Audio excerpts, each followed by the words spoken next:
siapa namanya si Yakut Menteri Agama Yakut Khalil Kosim kita minta supaya dipecat dari Menteri Agama.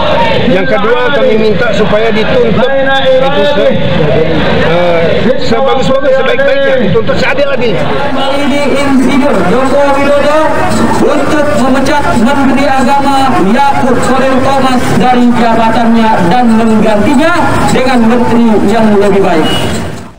PA 212 ancam demo Barreskrim Polri jika Menak Yakut tak segera diproses hukum. Masa pun mendesak agar pihak kepolisian ini dapat memproses hukum Menteri Agama atas pernyataannya itu yang memang dinilai telah menistakan agama. Kita berharap tidak ada lagi yang melindungi peroda agama, karena kita tidak ingin siapapun menodaikan agama pun di negara yang kita cintai.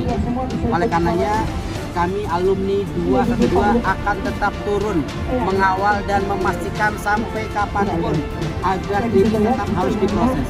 Urusan presiden mau pecat, mau mundurkan urusan presiden urusan kita. Yang kita perjuangkan harus diproses secara hukum.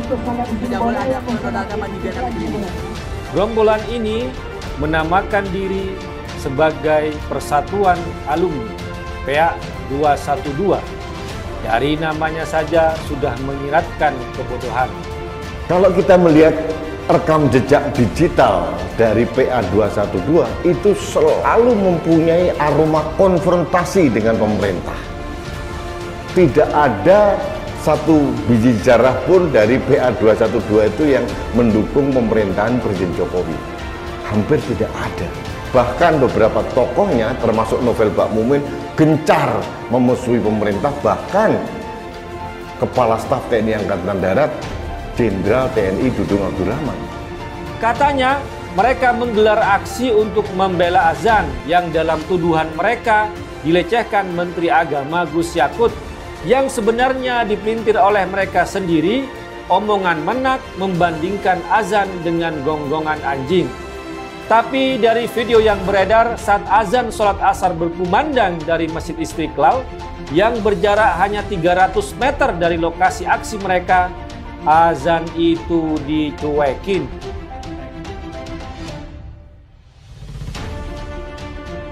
Ketua Umum PA 212 Slamet Ma'arif mendesak Polri untuk segera memproses hukum Menteri Agama Yakut Khalil Thomas. Mereka menilai benar telah melakukan penistaan agama dengan menganalogikan azan dengan gonggongan anjing. Slamet mengatakan pihaknya akan kembali menggelar aksi demonstrasi tepatnya di Barreskrim Polri jika polisi tidak segera memproses Menak. Kita tunggu sampai Jumat depan 11 Maret 2022. Kalau tidak ada proses yang dijalankan oleh pihak kepolisian, saya pastikan Jumat depan kita akan turun kembali di Barreskrim. Kami juga menuntut hari ini kepada pihak kepolisian untuk segera memproses beberapa yang sudah dilaporkan oleh kawan-kawan tentang dugaan penistaan agama. Kita berharap kita tidak ada lagi yang melindungi terhadap penista agama, tegasnya. Slamet menegaskan PA 212 tak akan membiarkan ada penistaan agama terjadi di Indonesia, sekalipun dilakukan oleh seorang menteri. Kami alumni 212 akan tetap turun mengawal dan memastikan sampai kapanpun agar ini tetap harus diproses, ujarnya.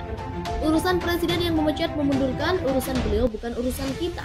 Yang kita perjuangkan harus diproses secara hukum, tidak boleh ada penodaan agama di negeri ini, pungkasnya. Ketua Persaudaraan Alumni 212 Slamet Ma'arif belum lama ini menyinggung soal umat Islam yang tak wajib taat pada pemerintah. Adapun hal itu ia singgung dalam menanggapi Badan Nasional Penanggulangan Teroris yang telah merilis ciri-ciri penceramah radikal. Menurut Slamet, ajaran Islam telah diobok-obok oleh BNPT yang menyebut beberapa penceramah sebagai radikal. Ia mengungkap bahwa tak tepat bagi BNPT menyebut orang yang mengkafirkan orang lain sebagai radikal karena katanya istilah kafir sendiri ada dalam Al-Quran.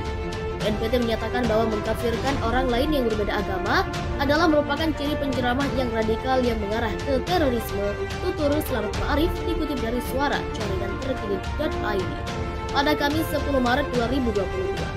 Ia lantas menyatakan bahwa hal demikian merupakan tindakan yang sangat berbahaya dan umat Islam wajib melawan serta tak wajib menaati pemerintah. Itu sangat bahaya. Wajib umat Islam melawan dan tidak wajib taat ke pemerintah yang berupaya melakukan perubahan pada ajaran Islam. Menurutnya, jika pemerintah menginginkan untuk membuat ajaran baru, maka itu adalah urusan mereka karena dalam Islam terdapat penggolongan muslim dan kafir. Ia menambahkan menjadi sebuah tantangan bagi umat Islam, khususnya para ulama, jika terdapat pendistorsian ajaran Islam oleh pemerintah. Tanggapi pernyataan yang dikeluarkan Badan Nasional Penanggulangan Terorisme soal ciri-ciri penceramah radikal, Persaudaraan Alumni 212 atau PA212 buka suara. Ketua PA212 Slamet Ma'arif menilai bahwa BNPT sudah ikut campur soal ajaran Islam dan upaya mereduksi pokok ajaran Islam. Dengan BNPT menyatakan bahwa mengkafirkan orang yang berbeda agama adalah merupakan ciri penceramah radikal yang mengarah ke terorisme, itu sangat bahaya. Wajib umat Islam melawan dan tidak wajib untuk taat pada pemerintahan yang berupaya melakukan perubahan pada ajaran agama Islam.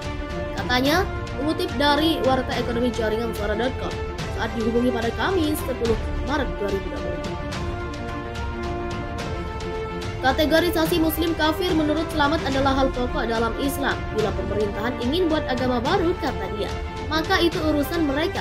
Tapi menurutnya melakukan distorsi atas ajaran Islam, maka ini sebuah tantangan bagi umat Islam, khususnya para ulama. Bila ada ulama yang diam atas permasalahan ini, maka mereka merupakan pengkhianat kepada Allah Subhanahu wa Ta'ala dan Rasul-Nya. Sambung Slamet. Selain itu, ia menyebutkan ciri-ciri yang dibeberkan BNPT cenderung multitafsir dan sangat rentan disalahgunakan untuk membungkam oposisi. Misalnya, ciri-ciri pemerintah yang bisa diarahkan ke pihak yang mengkritik pemerintah. Contoh lagi, masalah khilafah juga harus jelas, sebab khilafah itu ada dalam Al-Quran, khilafah nubuah. Ada juga yang memaknai salah kaprah dengan khilafah dianggap mau membuat negara Islam di Indonesia. Nah, ini kan harus jelas, tegasnya. Maka ia meminta agar BNPT sebaiknya jangan terburu-buru mengeluarkan ciri tersebut sebelum tukar pikiran dengan beberapa pihak seperti MUI atau pimpinan ormas Islam.